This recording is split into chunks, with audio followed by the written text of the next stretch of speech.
KFSR and CMAC present the Central Valley Ledger, a public affairs program featuring stories from all over the Central Valley with Sevag Tateosian, 90.7 KFSR.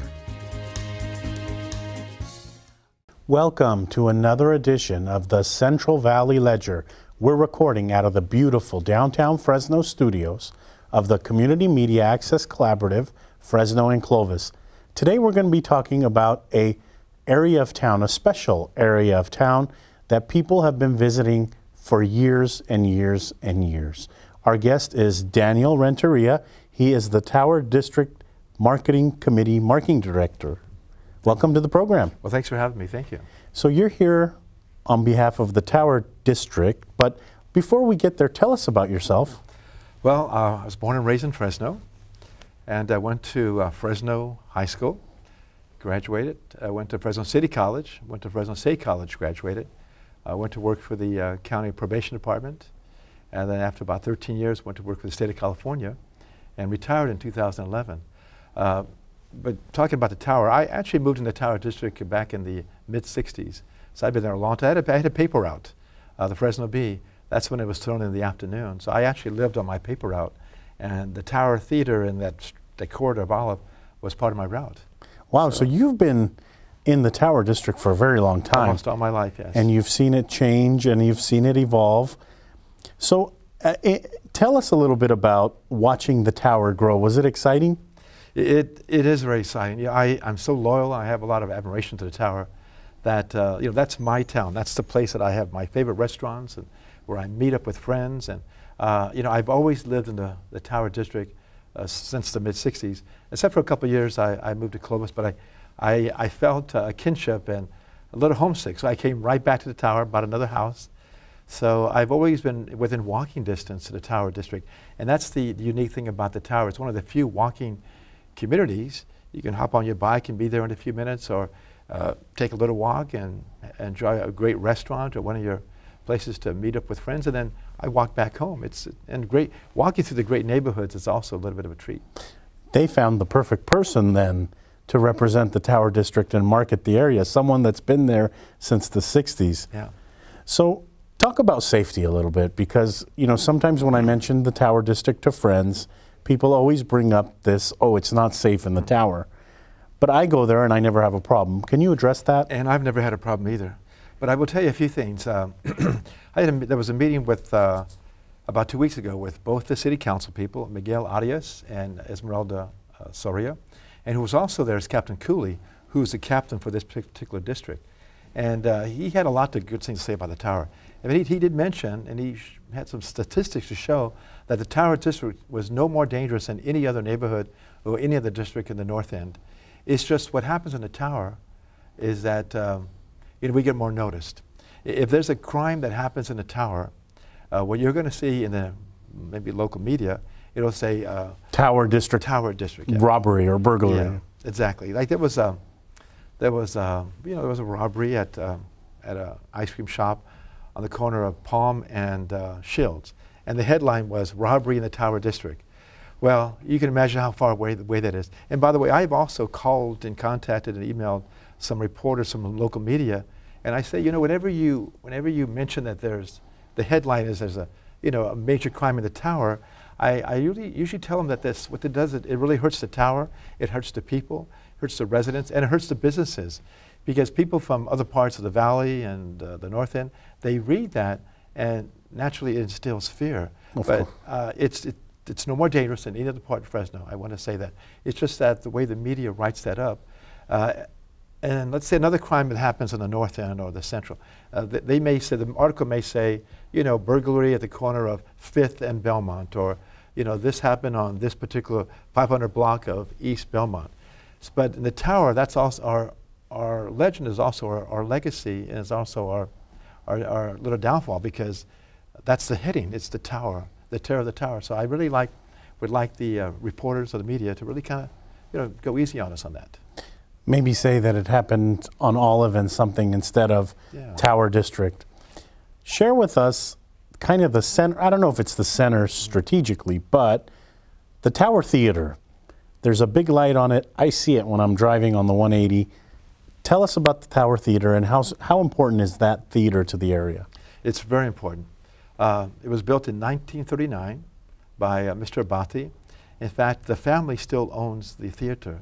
Lawrence Abati is the grandson of the owner, the original owner. It was designed by S. Charles Lee, as I say, built in 1939. And the design is early Art Deco, the 30s. And so it's really in the heart of the Tower District. It was the first theater built outside of the downtown area. You know, downtown is beautiful. It had the Warner's Theater, the Wilson, the Crest, the Hardy, the Sequoia. I go back a long time with downtown as well. But the Tower Theater was the first theater built outside of the downtown area in 1939. And it's evolved into a few things. It was a major motion picture venue back in the late 30s and 40s. And then it became a performing arts, which it certainly is now. Many organizations take advantage of that, such as the Fresno Film Works. They do their monthly meeting, and they have the Fresno Film Works Film Festival and the Pride Festival. And so it's just a really unique theater. And it really has maintained its unique look. The Art Deco, the history, the antique fixtures are still there. It looks beautiful on the inside of it. I've been there multiple times. And actually, Swedefest, CMAC's Swedefest happens at the Tower Theater as well. Exactly, yeah. So I was driving the other day through Tower and I saw a car show, and I know it wasn't put on by, you know, the Tower District Committee, but there are car shows there as well. This was the Tower Car Show. The sponsor is actually Hot Rods of Fresno. And although we're not a sponsor of the car show, we support them, we help them, I assisted them with other technical type things. But we really encourage outside organizations to come in and put on events in the Tower District.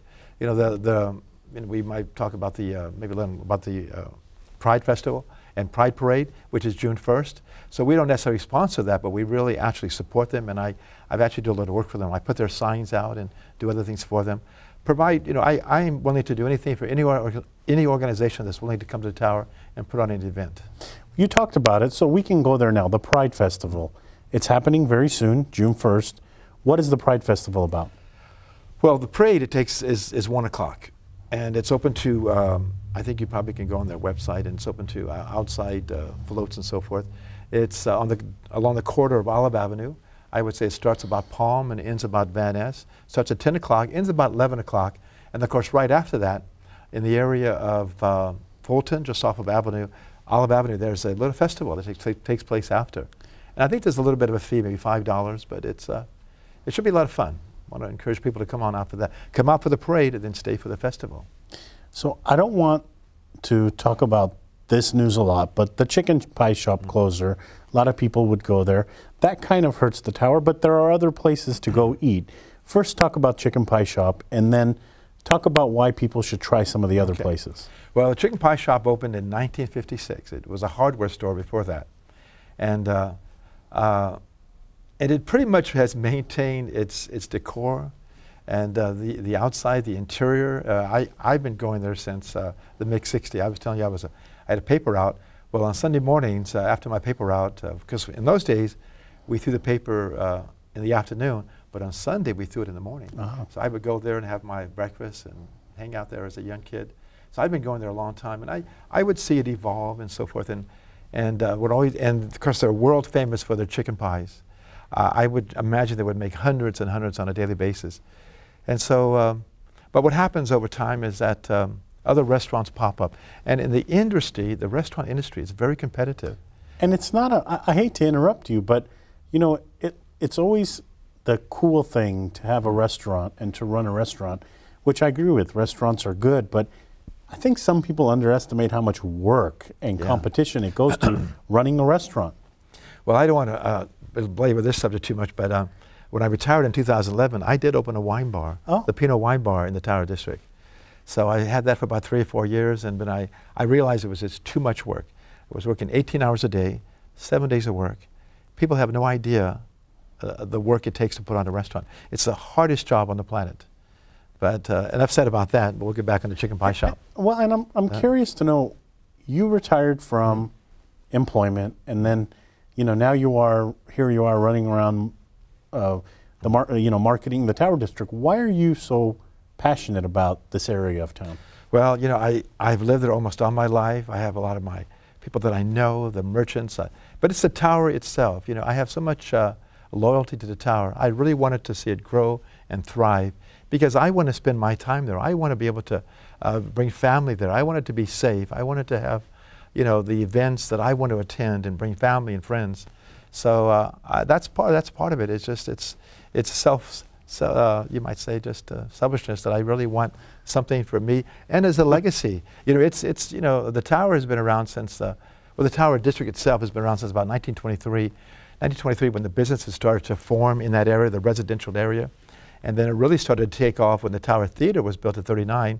And then, of course, after the war, then it really grew in with retail businesses.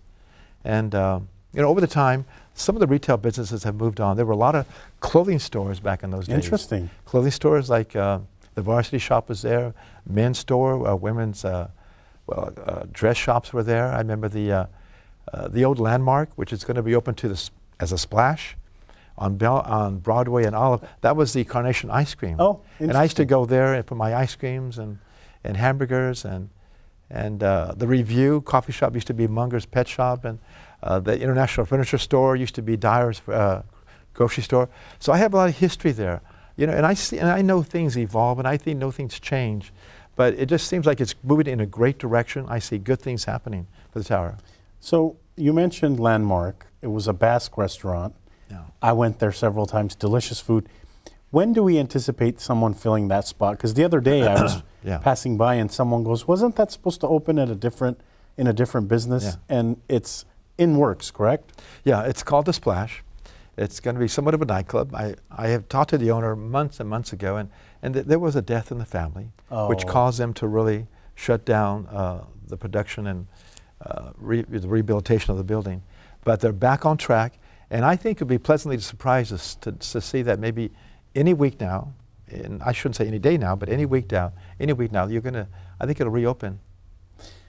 And then, I mean, the Tower District is a big spot, and it has a lot of cool places, so I don't want to like publicize one and not the other. That's not the intent of what I'm saying, but right across is the Review, and then Piemonte's. I mean, there's some businesses there that have been there for a very long time. Exactly. Yeah, I can tell you that Piemonte's was when I say new ownership, they've been there for many years, but they were the Piemonte's family that really, and they were actually, you know, my grandmother lived on the west side, and so they had a Piemonte's over on Fresno and C Street. Oh wow! Interesting. This is a very long time ago. So the family moved over to the Olive Avenue, the Piemonte family, and of course, as anything else, they sold it to the owners. Nancy is the owner, and it's great. It's a great sandwich shop. And while we're talking about restaurants, there are 3 new restaurants in the tower. Yeah, I was going to ask you about that. Go ahead, please. Okay, well, let's see. So right across the Piemonte's, kind of somewhat a little bit west of Piemonte's, is a restaurant called the Lincoln. And the concept of the Lincoln is it's all the food items are $5. Hence the word Lincoln, Abraham Lincoln on a $5 bill. So it's small bites. It's little gourmet appetizers. You can walk in with a few friends and everybody gets an appetizer or, you know, a little or $5 appetizer, you might say, and a drink. And so it's very affordable and you can share. So that's the concept. That's the Lincoln. And I passed by the other day and I saw that and I thought, wow, that looks like a new restaurant I hadn't heard about. So $5. Okay, I mean, it sounds like somewhere fun. And that used to be the old Zenwalk Fusion. And before that it was the 609 Grill. Paul Palomino was the chef there. I love how you have such knowledge of the history. I mean, it's like I push a button and you give the beautiful history about these places. There's another Indian restaurant the Indian's Oven. So that just opened a few weeks ago. And incredible. About the second day it opened, I went in and got buttered chicken. Beautiful. It was great. They have a really nice bar, great bartenders, great ambiance. They put a lot of work into the building. And that was many things before. When I first moved in the Tower District, that was Castillo's Mexican restaurant. Yeah. That's when you could buy 5 tacos for $1. So that tells you how with that, and then was the pub and other things and so forth. And then it was the Million Elephant, and then it evolved into other things. And now it's the Indian's Oven. So I really want to suggest people try that. They love Indian food. So we get listeners and audience members to this program on radio and television from all over. Why should they try the Tower District? If someone lives up north or in Clovis or in West Fresno or in South Fresno, why should they give the Tower District a try when there are other places they could easily go to? Exactly. And I appreciate that question, because that's the selling point, is that Fresno is a beautiful community for restaurants. I think we really embrace our food. But the Tower is one of the walking communities. We talked about that. There are no parking meters, lots of parking. And so I really suggest people come down to the Tower District and walk around, get a feel for the Tower. And one particular night they want to try the Indian's Oven. Maybe the next time they come back to the Tower, try the Lincoln. And of course we have Irene's Cafe, you have Sequoia Brew, Lucy's Lounge, and Mamma Mia's. So there's so many restaurants within a small 1 or 2 block area. But before I forget, there's one more new restaurant. It's called the it's an Asian Noodle Express. Yeah. In fact, if you saw the Fresno Bee today, in the food section that was on the front page, is the Noodle Express. And I tried that as well. So I really hit off. What happened is, make a long story short, I was in Spain. So while I was in Spain a few weeks ago, these 3 restaurants opened. So as soon as I came back, I had to try them all. Yeah, yeah. And while I was in Spain, how they like to eat in small bites, what they call tapas or pinchos. So I was looking forward to the Lincoln, because I'm used to eating in Spain small bites. You eat small bites all day long. And then you don't eat your dinner until about 11, 12 o'clock at night. And then you go walk around probably all night or sit out and have coffee. There are several coffee places. There is a cupcake place, correct? Frosted cupcake, yeah. So with all these new places, there are still the old places that people go to and visit. So tell me a little bit about this wine event that recently happened, because my brother and sister-in-law called me up and said, hey, we're going to the Tower. There's a wine event. And I thought, well, I can't go this last minute. But, they had a great time eating different food and drinking wine. What happened on that day? Well, that's one of the Tower District Marketing Committee's, one of our events that we put on annually. It's called the Taste and Toast of the Tower. It was May 9th. It was last Thursday. I wish it was in the future so we can let some of the viewers know what was happening, but it'll happen again next year. So it was my job to bring in 10 wineries and 10 different venues to pour wine, and 15 restaurants. This would have been a great opportunity for people to come to the Tower and try the food sampling for 15 different restaurants. Wow. So the ticket was only $30, but with that $30 allowed you, we gave you a little glass and a map of where to go to pick up to drink your wine in the Tower District. Did 10 different venues and 15 restaurants. That was just an incredible night. We were very, very successful. It sounded like people went and tried different food, had some great wine, and enjoyed themselves. Let's talk about music. Okay. So I know, and I may be forgetting others, so I'm not playing favorites or anything like that. I just know that on certain nights I pass by Sequoia Brewery and there's always music in there. There's music. Tell us about music. Absolutely. Yeah. In fact, that's another draw to the Tower District, is that there's a lot of live music, and maybe we'll talk about art as well a little bit later, but some of the best musicians in Fresno, in the Valley, play in the Tower District.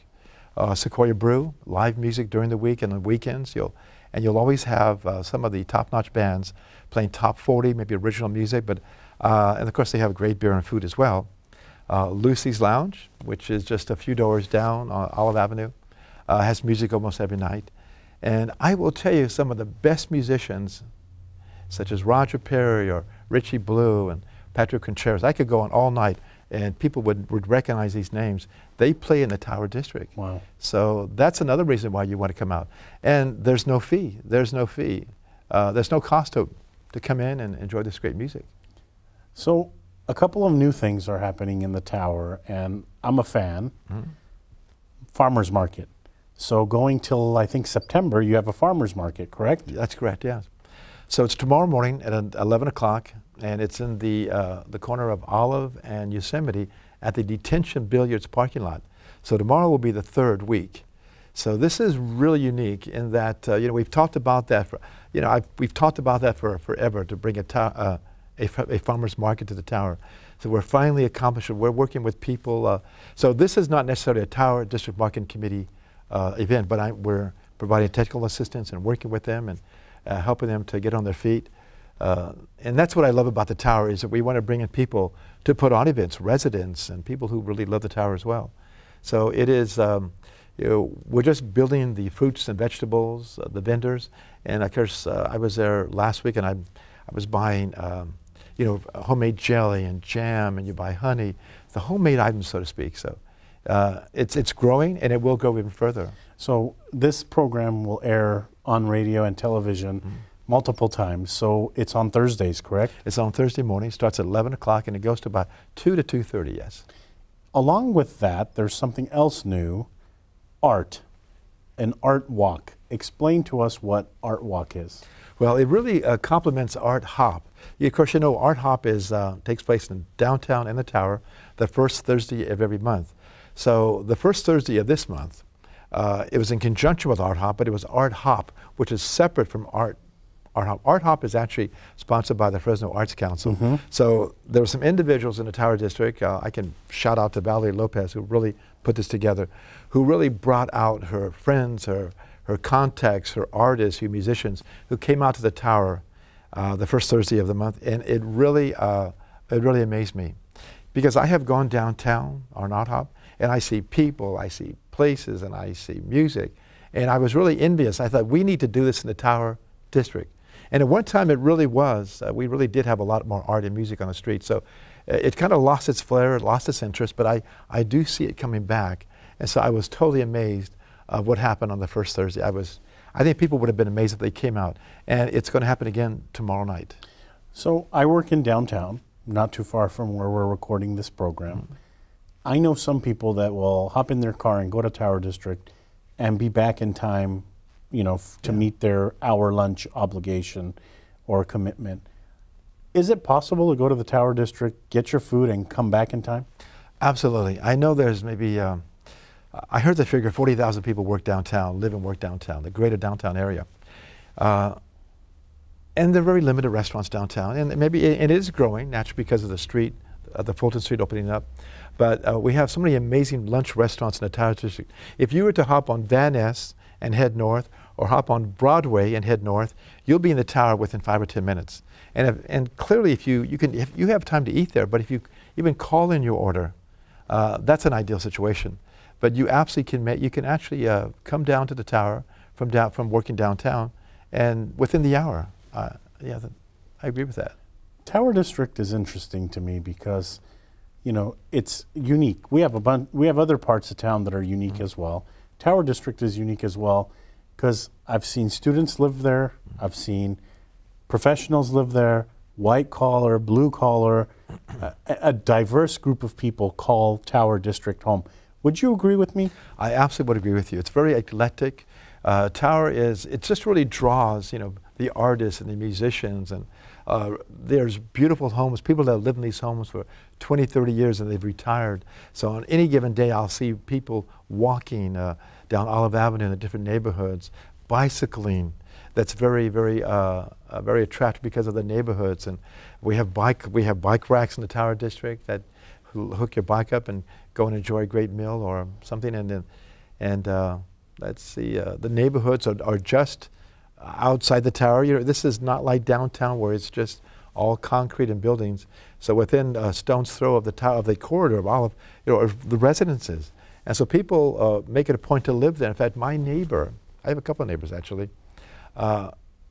could very well afford to live on the north end of town, but they choose to live in the Tower District. So I totally respect that, because that tells me that they're really looking forward to living in a community that's very diverse.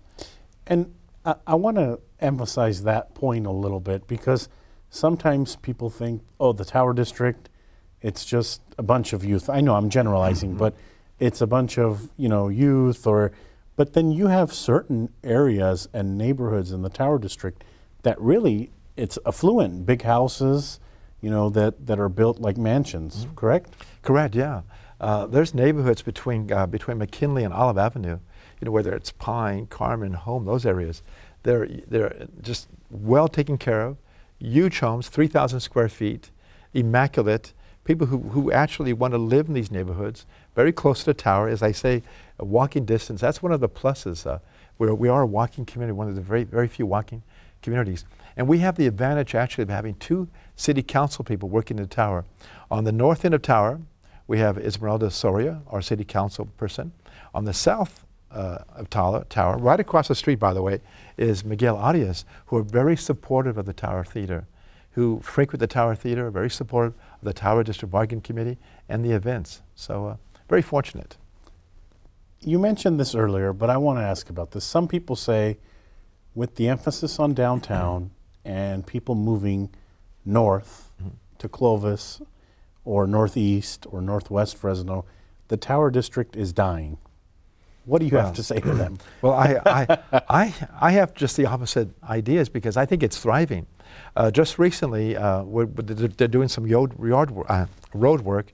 I'm not sure if you've been out to the tower recently, but just this week they were working on some road work, repaving the streets on Wishawn off of Avenue. They're going to start working on the corridor down Olive Avenue, working on the mediums and more plants.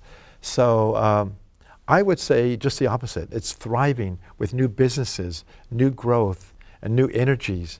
So, and art hop, art walk, music, farmers market. So I have good arguments to say no.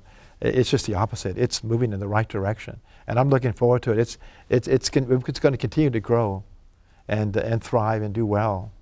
We are almost out of time this week on the program, but I want to give you an opportunity to give the audience members your telephone number or how they can contact the tower. Well, we're on Facebook. It's Tower District Events and Information. Our website is towerdistrict.org. And if they need to reach me, my phone number is area code 559-367-3464. And I give my number out. It's all over the face page and all over the website because I feel comfortable with letting people know that I'm the person to contact. I don't want them to pick up the phone and get a recording or a robocall. I want them to call me directly, and I'll be able to assist people, help them with information and so forth. Daniel, thank you so much for coming on the program. Thank you for educating us a little bit more about the Tower District, and people should go visit, correct? I sure hope so. Yeah, just give us come out for the first time, and I guarantee you'll come back. They will come back. Thank you so much. Okay, thank you. That's all for this edition of the Central Valley Ledger. Our guest has been Daniel Renteria, Marketing Director of the Tower District Committee. Thank you to Gary Johnson, who is our director for this program. Thank you also to those watching this broadcast on CMAC, Comcast 93, and AT&T 99. Thank you to those listening on KFSR 90.7 FM. We hope you enjoyed the program this week, and get out there, take a look at the Tower District, try some food, restaurants, take a walk on Olive, and check out the latest that the Tower District has to offer. Tune in next week to a new edition.